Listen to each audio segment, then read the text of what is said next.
Hey, it's Sunday, November 3rd, Sunday. Let me try and do this. As always, for the most part, I get up and make my coffee, think about, okay, what are the things that I want to try to share, and then I crank it up. Here I am. It is daylight savings time, so I am up, um, probably losing that an hour of sleep, feeling it, still feeling a little groggy, but I'm going to go with this, I think. A few things to share, and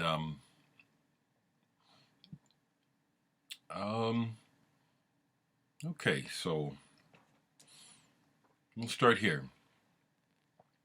So yesterday, Tim Guthrie got a hold of me. Do some of you folks still know who I'm talking about when I mention the name Tim Guthrie, local artist, journalism professor, good friend of mine, good friend. He called and said that a Jesuit that he knows is going to be selling some CDs and records on behalf of someone else for charity, and would I like to go and have a look? And I said, sure, because I that seldom happens to me, and I wish it would happen more often to be able to go to private sales, So we went, and it was a Jesuit who someone he knows passed away, and they had some records and they had some jazz, and they had a few good things. So I spent $20, and I'm real happy with what I found, because it's been a while since I've found something, and felt like, oh, this is a cool find. So I'll share with the four things I've bought. 4 albums for $5 a piece, and very, very happy with what I was able to get. I'll start with the least interesting, and I'll go from there. So amongst the jazz and the show tunes and the Barbra Streisand and the Emerson, Lake and Palmer, there were a couple of none such albums, and so I picked this one, which I'd never had before. Eric Saltzman, The Nude Paper Sermon, Tropes for Actor, Renaissance Consort, Chorus, and Electronics. I like this series of none such recordings. This one goes back to 1968-69, and if anything, this is not dated well. It's trying to talk about the future, and so therefore it really does sound like what we're used to now, which is a lot of talking, a lot of crosstalk, a lot of information competing for your attention, which is basically what this is. The sung part, the chorale, I'll have to come back to it. It again comes off initially as dissonant and maybe unnecessarily so, but I only listened to a bit of this as I welcomed it to my collection. The next thing that I found was I've added another ECM for $5, duet, Chick Corea and Gary Burton. They play really well together. They have made many albums, and there's just there's a communication that happens musically between them. It's lovely and also invigorating and full of light. This music to me is the sound of a lot of times this is the sound of hope. Positive energy and hope is a lot of what I get from when they play together. This is a good one, duet. Saving the last two for the best. Saving the best two for the last here. I had just mentioned about Steve Reich and how when I was a kid, my brother checked out a record from the library that had that on it. It wasn't this one, but I used to have this, and I don't know what happened to it. I honestly don't remember selling it. But for years, I would be sad when I'd go to my electronic section thinking this would be there, and it wasn't. And so I got this yesterday for $5. New Sounds in Electronic Music, and this has that Steve Reich piece come out to show them. The one that I remember my brother checked out from the library must have been the first edition. It was on Columbia Masterworks. I can still remember the cover. This is an extraordinary piece in that it shows the possibilities of tape manipulation, things going out of sync. The sound, you're hearing a person just saying, come out to show them, but as the tapes go out of phase and they start to double and stuff, this other sound appears, these other words appear, literally. You hear what you're supposed to hear, but you hear this other thing that has been created. It's fascinating work, and it is groundbreaking. And the other thing on here is the Pauline Oliveros piece, 1 of 4. Real happy to pick this up for $5 yesterday. It was also in shrink wrap. So it's like, it looks like no one ever even played it. So it's virtually brand new. The other one, this one, was also in shrink wrap. So it's like virtually new. The real find, now, I got to tell it honestly, if you see it, Tim, I'm telling the truth, because Tim asked me to go with him to help him get records that he wouldn't know that he should. So that was my prime purpose. But he said, of course, if there's something you want, I let Tim have the majority of stuff, mainly because that was the purpose of it, and then I didn't have a lot of cash on me. But the one record I saw, this, I've got to have this one, Tim. I got to have this. You want it, but I want it. So I'm just telling you up front, this one I want. And it's fair because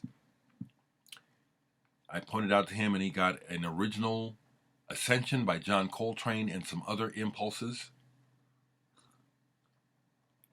There's a couple of cool things that I let him, said, you better get this. This one I said, I want this. Don Cherry, Symphony for Improvisers on Blue Note. I love Don Cherry. I've got a Don Cherry section up here.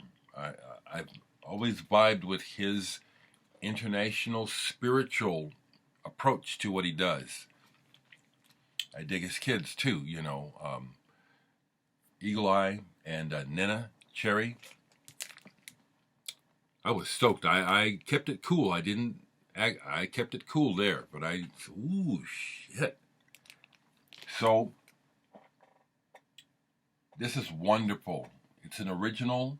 It's a promo copy. It's still got that on the back. Blue Note original. Mono. It's mono. $5. I've been, just like a junkie needs a fix every now and then, we record collectors, we need a score like this every now and then. I'll put it like that. It's like, score! Oh, hell yes. I had to just play it cool. When I saw this on the table, I had to play it cool. And, I didn't go to it right away. And Tim passed it up. I watched. He just looked at it and kept going. Shoop! This is excellent. I've listened to it already. I love Don Cherry's work. Love his work. So that was great. And the visit with the Jesuit who was selling the records ended up being a really good visit. Father Don Doll, like a doll. He is internationally known for his photography. His photography has been in all kinds of magazines, from the National Geographic to you name it.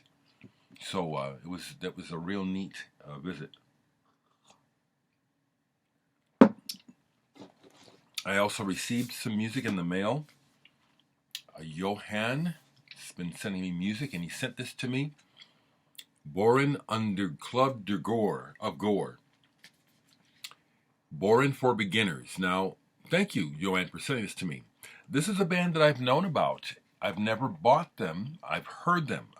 Whenever I hear them, I think of my friend down in Atlanta, Jordan, who loves this band. And I listen to them with him. He's got almost everything on vinyl. And I appreciate getting this. It's related to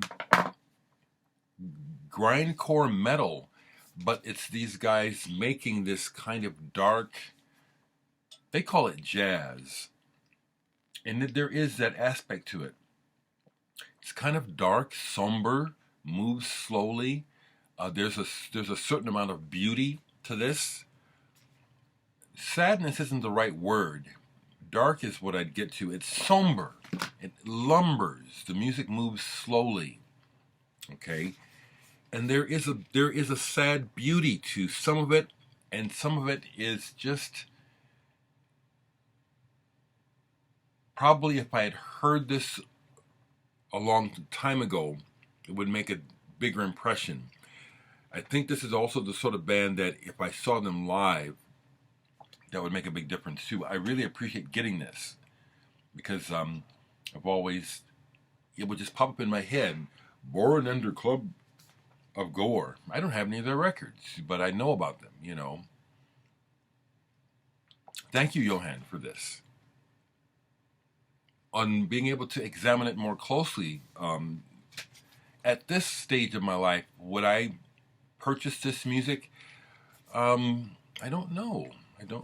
But I appreciate getting the chance to hear it, okay? It had been a while, and I received a package yesterday from Bob Burnside. Let me get some coffee here. Bob is a fellow musician who I have never met, but he has connected through my videos.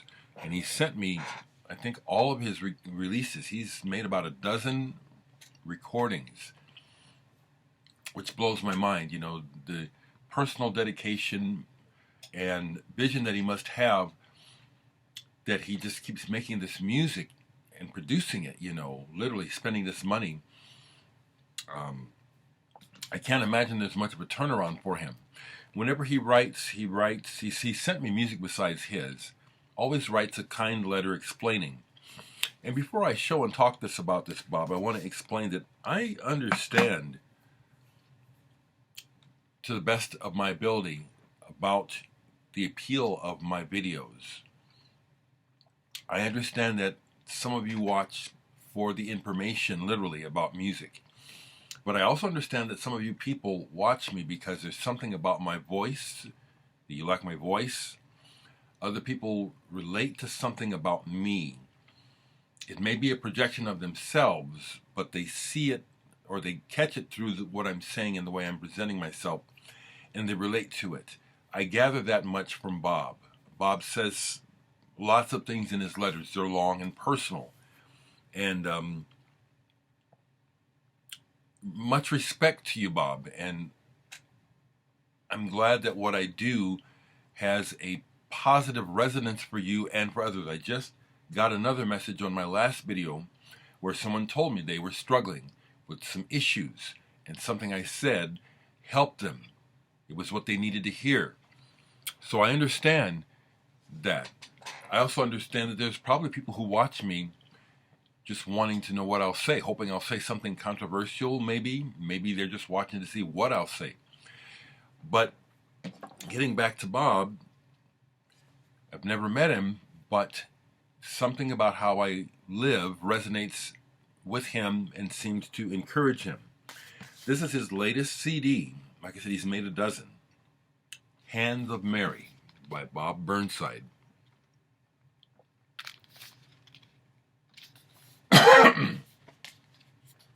Now, Bob already knows that what he does and the way he does it is not what I'm into. It's not what I like to listen to.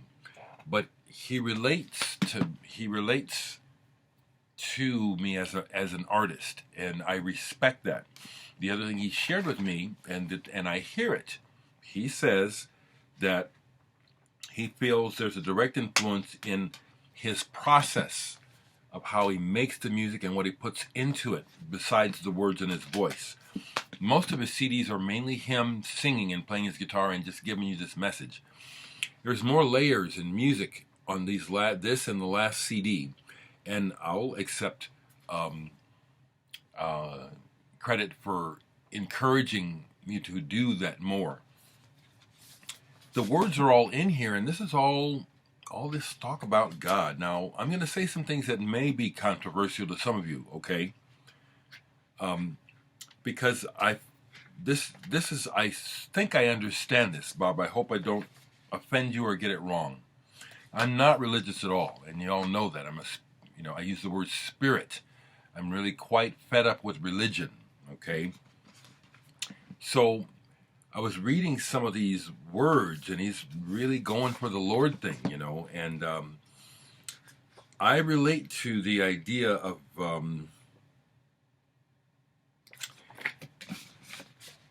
I relate to the fact that we are spiritual creatures. I do not relate to the idea that there is a Godhead figure, that there is an actual entity somewhere, somehow, watching over us, or any of that. That doesn't even make sense to me.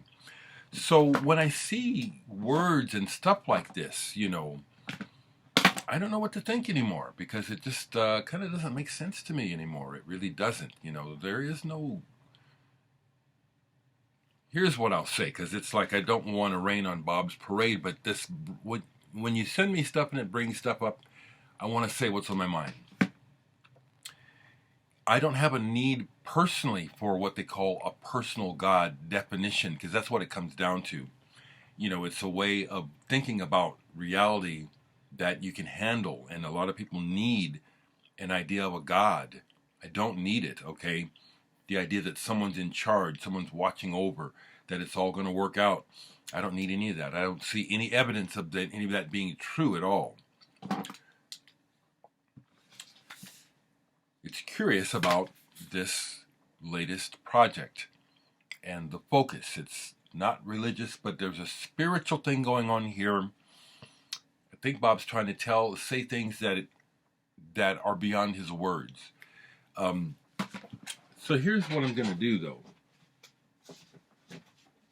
because I have enjoyed my sale, and I'm going to keep it going.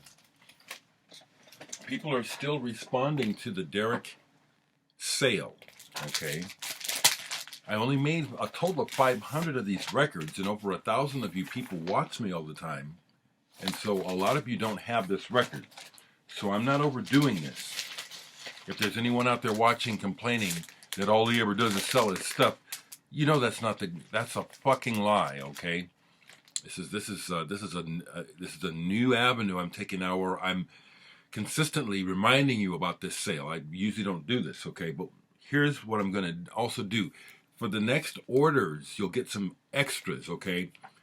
The next people that order a nice, Bob sent me extra copies of his new one.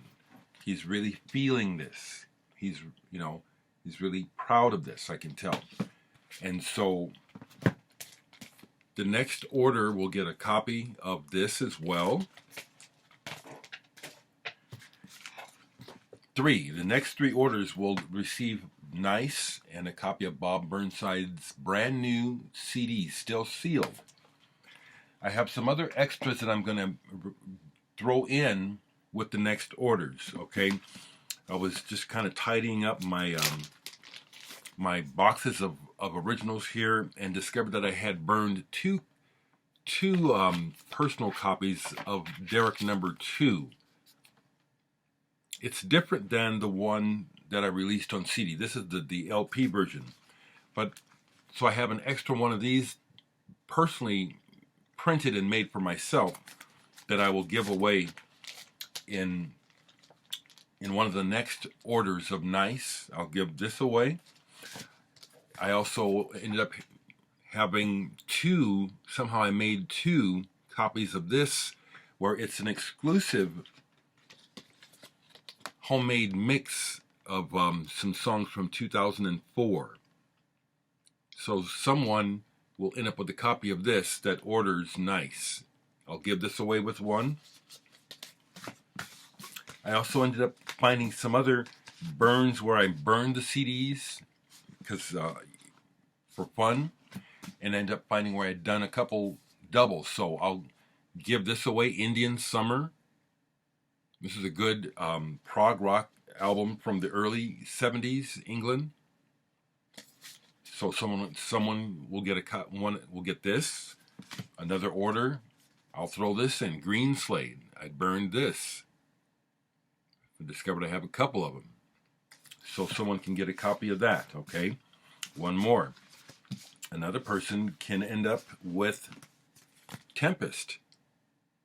Someone ended up giving me the actual CD after I had burned myself a copy. So Tempest, these are all extras. One each will go with the next orders of Dereck Nice. Someone was going to end up with, so the next one will get Dereck Nice, Bob Burnside, and Dereck 2. The very next order I get will get these for $10 plus postage, okay? I like the idea of getting these records sold and out of my kitchen. Okay. Bob, thank you so much. I hope I didn't say too much. I'm pretty sure I didn't. I was honest. So if something I said you didn't like, I was just honest, okay? You know, something that people say, and it's pretty, my American black culture, people say this a lot, and it just doesn't make any sense to me when they say it. My God is good. My God is good. You only say it when something good happened to you. Where is he when something bad happened? Is God good when someone's getting raped? Is God good when someone's getting robbed? Is God still good right now with this insanity going on with the Republican Party and the administration? Is God good? Where is God? Is that evidence of God watching over us? Don't make no sense to me. No one's minding the mint as far as I can tell. We're on our own. We're on our own. And so I just enjoy the days very simply, one day to the next, very simply. And just, I have to turn away from the madness because it's shoved down our throats. When I was younger, we would get a respite from politics in the news. We would actually have periods of time where we wouldn't have to hear about politics. But now it's all you hear about in the media constantly. It's psychotic, it's traumatizing, it's psychological warfare, it's purposeful, it's negative, and it's not leading to a good result. It's just horrid. What a shame. It's a shame that we don't have leaders talking like a person like me, expressing concern and care about people. What's the latest thing we heard from that fucking asshole Trump? He just came out and said it. No, all we care about is the oil over there in the East. We don't give a shit about people. It's about the oil. It always has been, you know. That's no revelation, and that is no sign of, oh, wow, a real honest president. Oh, what a real honest con motherfucker. Dark days, people. Ain't nothing good coming out of these cocksuckers. Nothing. So take care of yourselves, you know, and don't believe bullshit, and don't let other people tell you what reality is. No, we're all clueless. Nobody knows. I don't know. And people who try to tell you their way, thinking they got it all together, those are the people that get as far the fuck away from as possible, because they are lost. You know, a wise person knows that he knows nothing. He's searching and trying to find out and trying to stay awake and notice so he can learn. The people who declare that they have answers are so full of shit. Get the hell away from those people.